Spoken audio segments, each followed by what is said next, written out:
broader conversation, we've touched a little bit on the dietary piece and some of the lifestyle changes people can make who are in a position right now with compromised metabolic health, or somebody that just wants to maintain if they're lucky enough to be in a position where they have that right now. But let's give people who've tuned into this point a brief overview. And we've said it's cheap and it's simple, but what can people do after this conversation, starting today, to start to regain their metabolic health?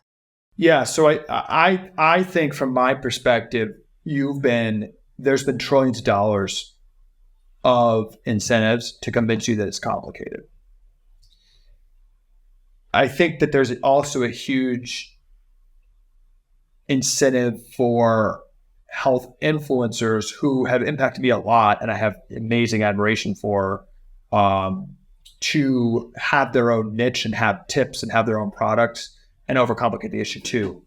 To me, we can have a radical renewal of health in this country if we follow very simple health principles.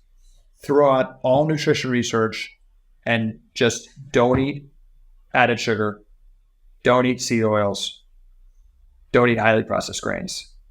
If you cut those 3 ingredients from your diet, no matter what dietary philosophy you are on, you are almost certainly steered towards more natural food. And if you are eating processed food, it's probably a little bit less inflammatory and poisonous.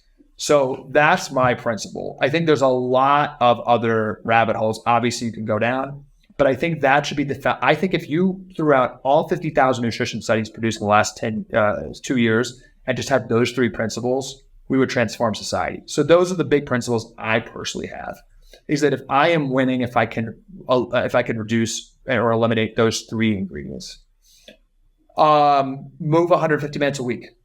I think there's a lot of controversy around what exercise. Do we do zone 2? Do we do HIIT? Do we do this? There's not an epidemic of people that are moving consistently that are not doing it the right way.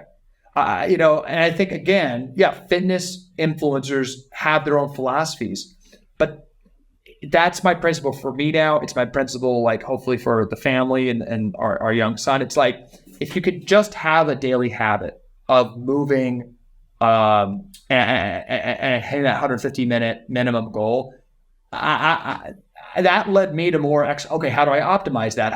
Researching. But it just 150 minutes. I mean, that's how, and I'm not great at this. I'm on my own journey, I've had ups and downs. But it's like, that's the heuristic I have in my head, 150 minutes. And then it's basic. I mean, I'm on a journey on sleep. I'm on a journey realizing how important sunlight is. And I think light is actually becoming an important factor. There's a lot of research that I buy because this idea of natural or unnatural light is really just a phenomenon in the past 150 years. You just got to ask, what is messing with our evolutionary biology? Light is a big one, I think. So I'm going deep into that.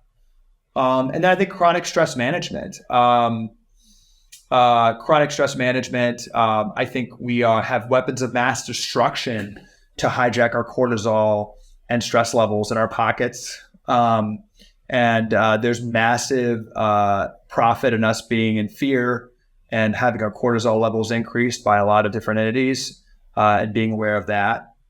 I guess the last one I'll just say is just circadian rhythms. It's kind of related to light.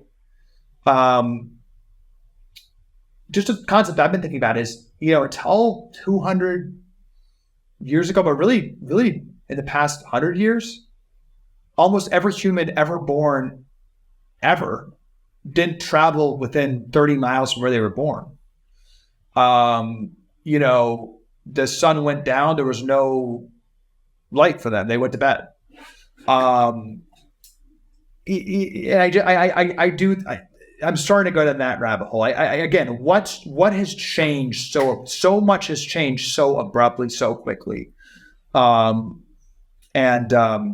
that's something I'm honestly on a journey on, but just like the circadian rhythms, I think is an important area that a lot of folks are talking more about that I think falls into this.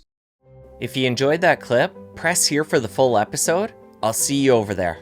The medical system has been an absolute abomination at chronic conditions, which lead to over 80% of U.S. deaths and lead to over 80% of US healthcare costs. That is the conditions like obesity, like depression.